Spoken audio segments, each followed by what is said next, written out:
The stars were beautiful that night on Velo 7. Captain Kim Tae-ho stood on his porch and watched the twin moons rise over the wheat fields. The air smelled sweet, like rain was coming. He took a deep breath and smiled. After 30 years of war and blood, he had finally found peace. New Dawn was a small colony. 12,000 humans lived here, far away from Earth, far away from the busy center of the galaxy. They grew crops. They raised families. They lived simple lives. Tae-ho had come here 5 years ago, after his wife died. He wanted quiet. He wanted to forget the things he had done as a soldier. The colony had 847 children. Tae-ho knew this number by heart. As head of security, he made it his job to know everything. The children were the heart of New Dawn. Their laughter filled the streets every morning.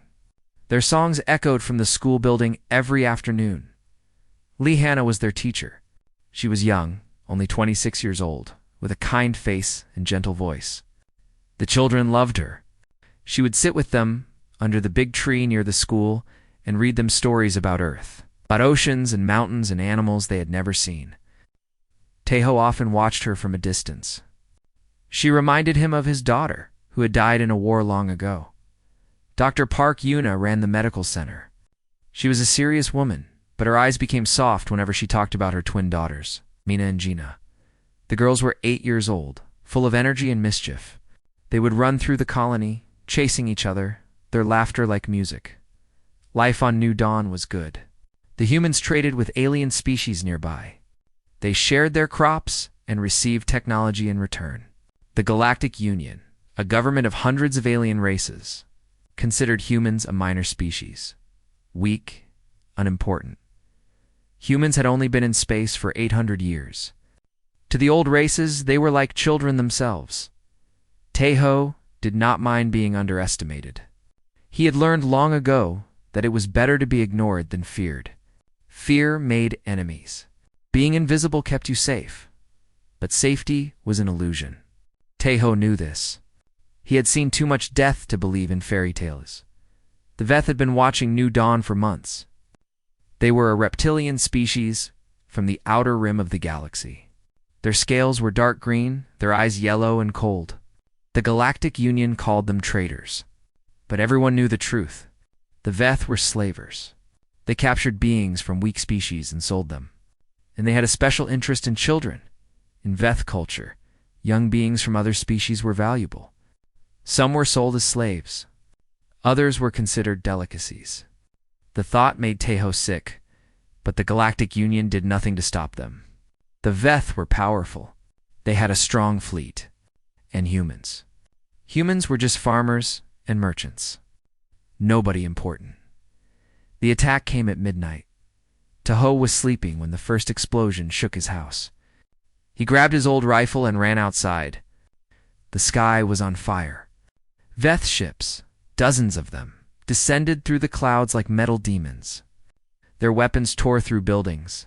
People screamed. He ran toward the school. That was where the children would be gathered for their overnight camping trip. Lee Hannah had organized it. She wanted them to watch the meteor shower. The streets were chaos. Bodies lay on the ground. Humans ran in every direction, trying to escape. Veth soldiers marched through the colony, shooting anyone who resisted. Their voices were harsh, like grinding rocks. Tae-ho killed 3 of them before he reached the school. His old skills came back like a dark friend. Aim, fire, move.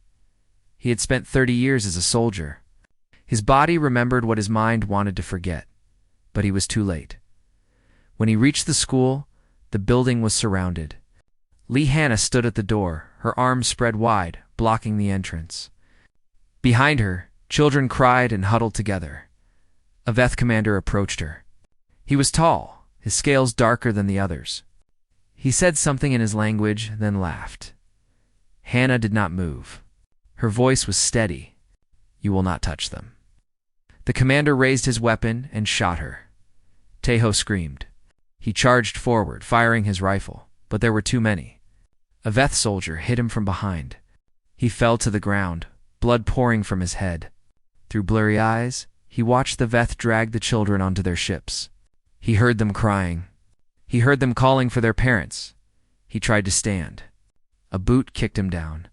The last thing he saw before darkness took him was Mina and Gina, Dr. Park Yuna's daughters, being carried away by Veth soldiers. Their small faces were wet with tears. When Taeho woke up, the sun was rising. The colony was in ruins. Smoke rose from burned buildings. Bodies lay everywhere. 31 adults were dead, including Lee Hannah. Her body still lay at the school entrance.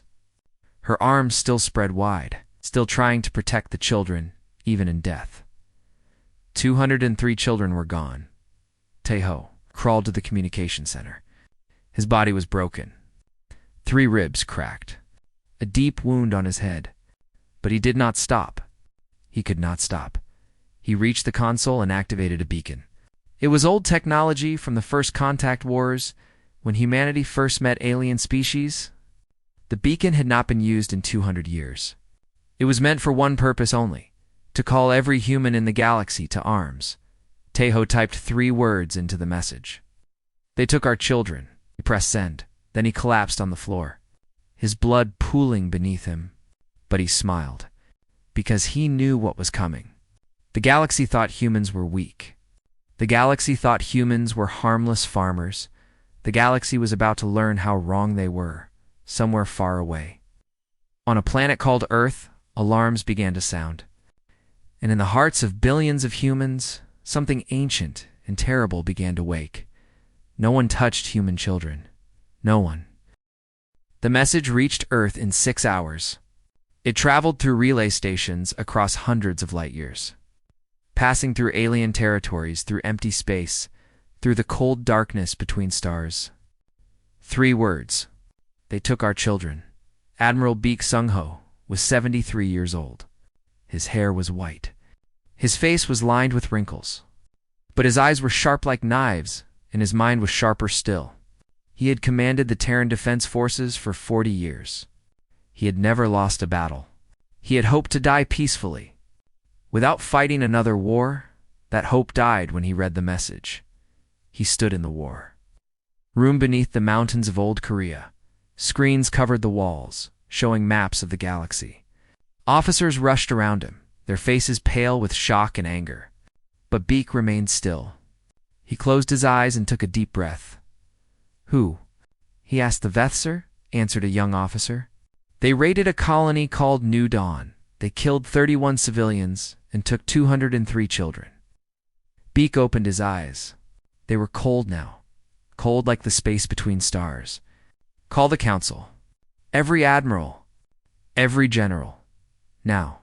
Within 2 hours, the Terran High Command gathered. 12 of the most powerful military leaders in human history sat around a long table. Holographic displays showed the attack on New Dawn. They watched Lee Hannah die. They watched children being dragged onto ships. They watched Taeho crawl through his own blood to send the beacon. No one spoke for a long time, General. Oh Jinho broke the silence. He was the commander of the Terran Marine Corps. Soldiers called him the Ghost because he could move through battlefields without being seen. His voice was quiet but filled with ice. "The Veth think we are weak." "Oh, everyone thinks we are weak," said another admiral. "We made them think that." It was true. For 200 years, humanity had hidden its true strength. The Galactic Union believed humans had only 200 warships. Old ships. Weak weapons. Nothing to fear. But the truth was very different. Humans had learned from their own history. For thousands of years, they had fought each other. World wars. Nuclear weapons.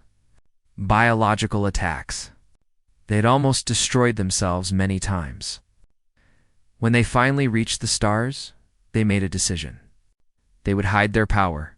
They would appear peaceful. They would let the galaxy underestimate them because humans knew something other species did not. The most dangerous enemy was the one you never saw coming. Admiral Baek stood up. His voice filled the room. "We have 12,000 warships. We have weapons that can crack planets in half. We have soldiers who have trained for this moment their entire lives. The Veth took our children because they thought we could not stop them." He paused. They were wrong. He looked at each face around the table. Operation Lullaby is active. We bring our children home, and we make sure no one ever touches a human child again. Every officer stood and saluted on the other side of the galaxy. Ambassador Shin Mira prepared to address the Galactic Union Council. She was a small woman with silver hair and a calm face. Other species often mistook her politeness for weakness. They learned quickly that they were wrong. The council chamber was massive. Representatives from 300 alien species sat in a circle. The Veth ambassador was there, a large reptile with golden chains around his neck. He looked bored. Mira walked to the center of the chamber. Her heels clicked on the stone floor. Every eye watched her. 72 hours ago, she began, the Veth Dominion attacked a peaceful human colony. They murdered 31 innocent people. They kidnapped 203 children. Her voice was calm, but it cut through the air like a blade. We demand the return of our children within 72 hours. The Veth ambassador laughed. It was an ugly sound, like rocks scraping together. Or what, human? You will send your tiny fleet against us? We have thousands of ships. You have nothing. Other ambassadors smiled. Some even chuckled. The humans were making threats? How amusing. Mira did not react. She simply looked at the Veth ambassador with her calm, steady eyes. I am giving you a chance, she said softly. Take it. The Veth ambassador waved his clawed hand. We do not negotiate with prey. Your children belong to us now. Perhaps we will keep some as pets. Perhaps we will sell others. Perhaps, smiled, showing rows of sharp teeth. Perhaps we will eat the rest. The chamber fell silent. Even the other aliens seemed uncomfortable. Mira nodded slowly. I see. She turned and began to walk away. At the door, she stopped and looked back. Remember this moment. Remember that we gave you a choice. Then she was gone. The Veth ambassador laughed again. Foolish creatures. They have no power here. But some ambassadors noticed something strange. Over the next 2 days, human ships began leaving Veth trade routes. Human merchants canceled contracts. Human travelers avoided Veth space. When asked why, they all said the same thing. You will want to be far away from what is coming. The 72 hours passed. The Veth did nothing. And then at the edge of Veth territory, something appeared on their sensors. 1 ship, then 10, then 100, then 1,000. A Veth officer stared at his screen. His yellow eyes went wide. His scales turned pale. That is impossible, he whispered. Where did they come from? The human fleet stretched across the stars like a wall of metal and fire. 12,000 ships armed with weapons the galaxy had never seen. They moved in perfect formation, silent and terrible. Admiral Beak Sunsho broadcast a message. It reached every corner of the galaxy. Every species heard it. The Veth Dominion harmed human children. We do not negotiate. We do not forgive. We do not forget. Watch closely. This is what happens. Message ended, and the fleet began to move. The children were kept in cages. 203 small bodies, pressed together in cold metal boxes. Deep beneath the surface of Scarith, the Veth homeworld. The air smelled bad. The lights were dim. Veth guards walked between the cages, their yellow eyes watching, their forked tongues tasting the fear in the air. Mina held her sister Gina close. Both girls were shaking. They had not eaten in 2 days. Their clothes were torn. Their faces were dirty with tears. Around them, other children cried softly. Some called for their parents. Some had stopped speaking entirely. A Veth guard stopped in front of their cage. He was big, his scales rough and scarred. He looked at the twins and smiled. Good specimens, he said in broken human language. You will sell for high price. Gina buried her face in Mina's shoulder. Mina wanted to cry too, but she forced herself to stay strong. She remembered what her mother always said. Be brave for your sister. No matter what happens, be brave. Far above them, on the surface of Scarith, the Veth High Matriarch sat on her throne. She was ancient, her scales faded to gray, her eyes milky with age. But she was still powerful. She had ruled the Veth Dominion for 300 years. She had built an empire on the suffering of others. The humans sent a fleet, one of her advisors reported. Many ships. The matriarch waved her claw dismissively. How many? Early reports say. 12,000. For a moment, the chamber was silent. Then the matriarch laughed. Impossible. Humans have only 200 ships. Our spies have confirmed this many times. Matriarch, your sensors are wrong. She leaned back on her throne. The humans are bluffing. They are trying to scare us with tricks and lies. Send our fleet to meet them. Crush them. Show the galaxy what happens to those who challenge the Veth. The advisor bowed and left, but his hands were shaking. In deep space, a small ship moved through the darkness. It carried no weapons. It showed no lights. It was invisible to sensors, hidden by technology that humans had never shared with the galaxy. Inside, Lieutenant Yun Sua checked her equipment. She was 32 years old, with short black hair and steady hands. She had trained for missions like this her entire life. Rescue operations. Behind enemy lines. Zero chance of backup. She loved it. Her team was small. Only 12 soldiers, the best of the best. Sergeant Han Dong-woo sat across from her, cleaning his explosives. He was a big man with sad eyes. Years ago, his younger brother had been killed by pirates. He had never forgiven himself for not being there to protect him. How long until we reach Scareth? Sua asked. 6 hours, the pilot answered. We will land in the northern mountains, far from their cities. Sua nodded. The mission was simple. Find the children. Secure them. Keep them safe until the fleet arrived. Simple words. Impossible task. She looked at her team. They were all volunteers. Every one of them knew they might not come back. But when the call went out for people willing to rescue human children from Veth territory, thousands had applied. These 12 were chosen because they were the best, and because they were the most dangerous. There was one more person on the ship. Dr. Park Yuna sat in the corner, her hands folded in her lap. She was not a soldier. She had never held a weapon. But her daughters were in those cages, and no force in the universe could have kept her away. Sua had tried to stop her. This is a military operation. You could die. Yuna had looked at her with eyes that held no fear, only determination. My children need me. I am coming. Ua had understood. She would have done the same. On Scareth, the Veth fleet launched to meet the humans.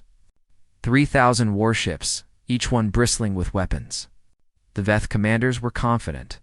They had fought many wars. They had crushed many enemies. Humans were just farmers and merchants.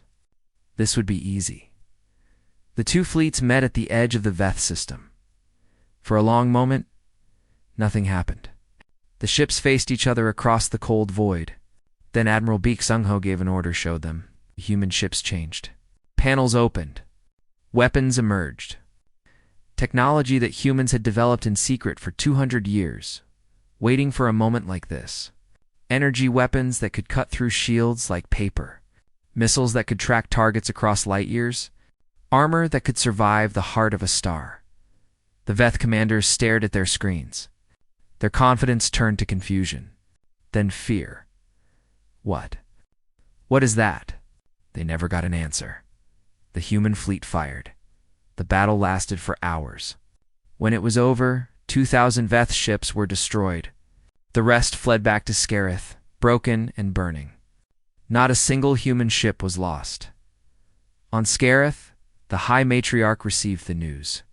For the first time in 300 years, her hands trembled. Impossible, she whispered. This is impossible. But the burning wreckage of her fleet said otherwise. In the northern mountains of Scareth, a small ship landed silently. 12 soldiers and 1 doctor stepped out into the cold night air. In the distance, they could see the lights of the capital city. Sue Dasha checked her weapon. The children are being held in an underground facility beneath the main palace. We go in, we get them out, we keep them safe until the Admiral arrives. She looked at her team. No Veth walks away. Not one. Donggu smiled grimly. understood. They moved into the darkness like ghosts. Above them, the human fleet began its descent toward Scarith, and in the cages deep underground, Mina held her sister close and whispered, "Someone is coming for us. I know it. Someone is coming." The Veth homeworld burned. Admiral Beek Sung-ho stood on the bridge of his flagship, watching the destruction below. Human ships filled the sky like angry gods. They struck military bases. They destroyed weapons factories. They turned orbital stations into clouds of fire and metal. The Veth fought back, but it was like trying to stop a flood with bare hands. This was not a war. This was a message. Beek had given orders to avoid civilian targets. The schools, the hospitals, the homes of ordinary Veth, these were left untouched. Humans were not monsters. They did not kill innocents. But every soldier, every guard, every Veth who had participated in the slave trade, they received no mercy. "Sir," an officer reported, "the rescue team has reached the palace. Tell them to proceed. We will keep the Veth busy up here." Far below, in the tunnels beneath the Veth palace, Lieutenant Yoon Swa moved through the darkness. Her team followed close behind, silent as shadows. They had already killed 30 Veth guards. Not one had seen them coming. The facility was deep underground, protected by thick walls and heavy doors. But Sergeant Han Dong-woo knew his job. He placed explosives on the main door, stepped back, and pressed the trigger. The explosion echoed through the tunnels. The door flew off its hinges. Inside, chaos erupted. Veth guards scrambled for their weapons. Alarms screamed. Red lights flashed. But the human soldiers were already moving. They flowed into the room like water, their weapons firing with perfect accuracy. Veth fell one by one, dead before they could raise their claws. Su Wa led the way. She moved fast, checking each room, each corridor. Her heart pounded, but her hands were steady. She had done this 100 times in training. But this was different. This time, there were children waiting. They found the cages in the lowest level. Su-Ah stopped when she saw them. 203 children, packed into metal boxes like animals. Their faces were pale. Their eyes were empty. Some had bruises. Some had cuts. All of them were terrified. For a moment, Sua could not breathe. Rage filled her chest, hot and terrible. She wanted to burn this place to the ground. She wanted to make every Veth pay for what they had done. But then a small voice spoke. "Are you here to save us?" Sua looked down. A little girl stood at the front of the cage, her small hands wrapped around the bars. She was maybe 6 years old, with messy hair and big, hopeful eyes. Sua knelt down and smiled. "Yes, sweetheart. We are here to take you home." The girl began to cry. But it was not sad crying. It was relief. Dr. Park Yuna pushed past the soldiers. Her eyes searched the cages desperately. Mina, Gina, Mommy. 2 small figures pushed through the crowd of children. Mina and Gina ran to their mother, their arms reaching through the bars. Yuna fell to her knees and grabbed their hands, tears streaming down her face. "My babies," she sobbed. "My babies, I am here. I am here." Dongwoo stepped forward with cutting tools. "Stand back," he said gently. "We will have you out in a moment." One by one, the cages were opened. Children poured out, crying and laughing. Soldiers picked up the youngest ones, carrying them carefully. Yuna held her daughters tight, refusing to let go. "We need to move," Sua said. "The extraction point is 2 kilometers north. The Admiral is sending shuttles." They moved through the tunnels, soldiers surrounding the children like a protective wall.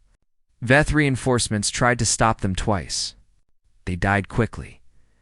When they reached the surface, the sky was filled with fire. Human ships dominated the heavens. In the distance, the Veth capital was in chaos. Citizens ran through the streets. Military buildings collapsed. The mighty Veth dominion was falling apart. Shuttles landed nearby. Soldiers began loading the children aboard. Medics checked each one, treating wounds, offering food and water. Many children could not stop crying. Others clung to the soldiers who had saved them. Captain Kim Tae-ho was on one of the shuttles.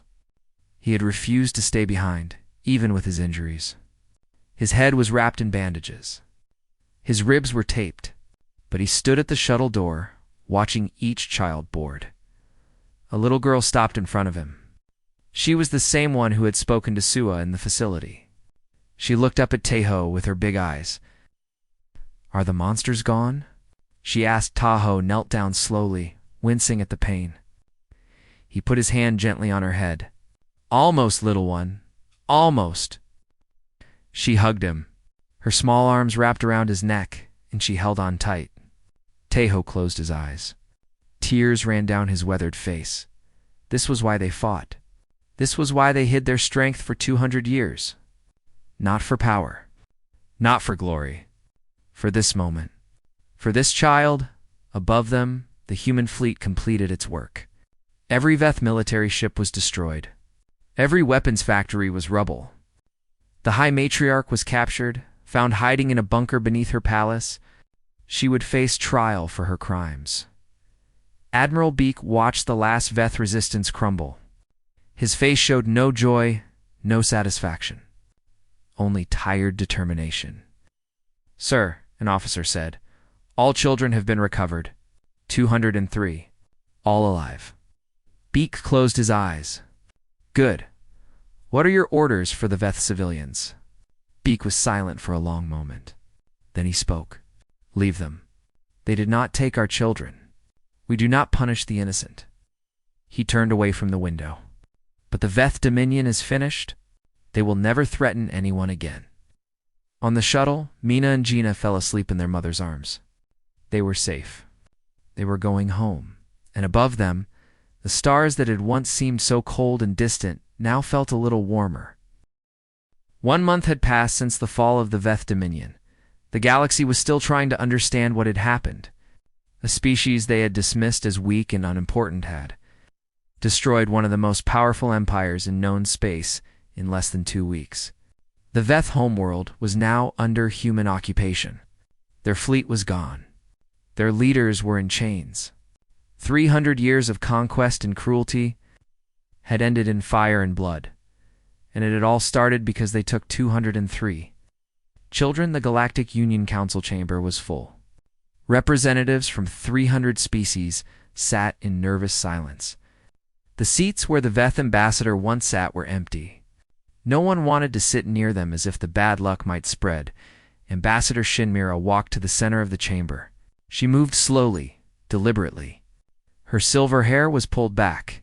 Her face was calm. She looked like a teacher about to give an important lesson. 1 month ago, she began, I stood in this chamber and asked for our children to be returned.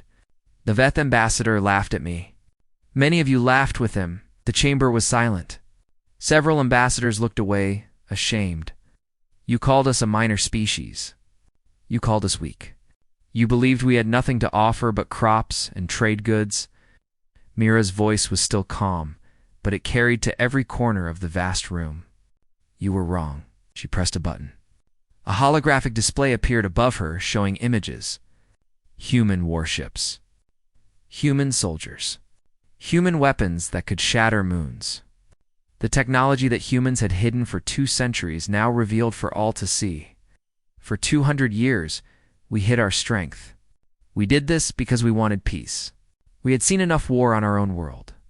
We killed each other for thousands of years before we reached the stars.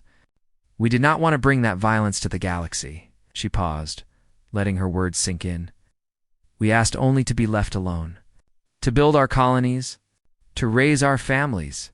To watch our children grow up safe and happy. That was all we wanted. Her voice hardened just slightly. The Veth did not respect that wish. They looked at our kindness and saw weakness. They looked at our children and saw prey. The display changed to show the Veth facility. The cages.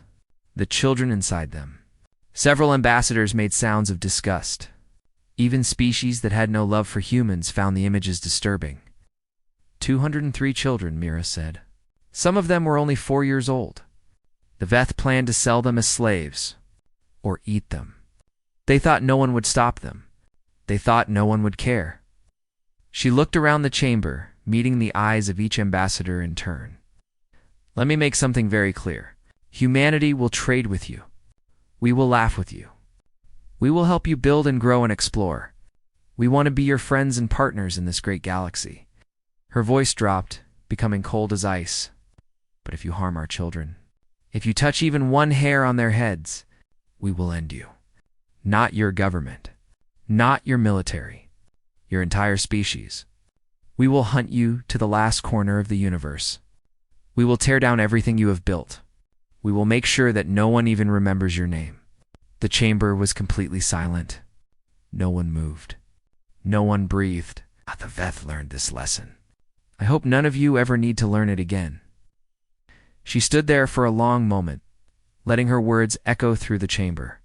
Then she smiled and her voice became warm again. Now, I believe we have trade agreements to discuss. Shall we proceed? No one objected. Far away, on the rebuilt colony of New Dawn, life was slowly returning to normal. Buildings rose from the ashes. Fields were replanted. Families who had fled during the attack were coming home. A memorial stood where the school had once been. It was a simple structure, white stone under the open sky. The names of the 31 people who died in the attack were carved into its surface. At the top was Lehanna's name.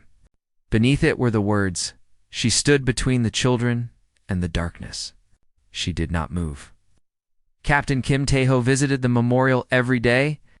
His injuries had healed, but he walked with a limp now. He would carry that limp for the rest of his life. He did not mind. It was a small price to pay. Today, he was not alone. Lieutenant Yoon Soo-ah stood beside him, looking at the names. She had been offered medals and promotions after the mission. She had refused them all. "Do you think they are at peace?" she asked quietly.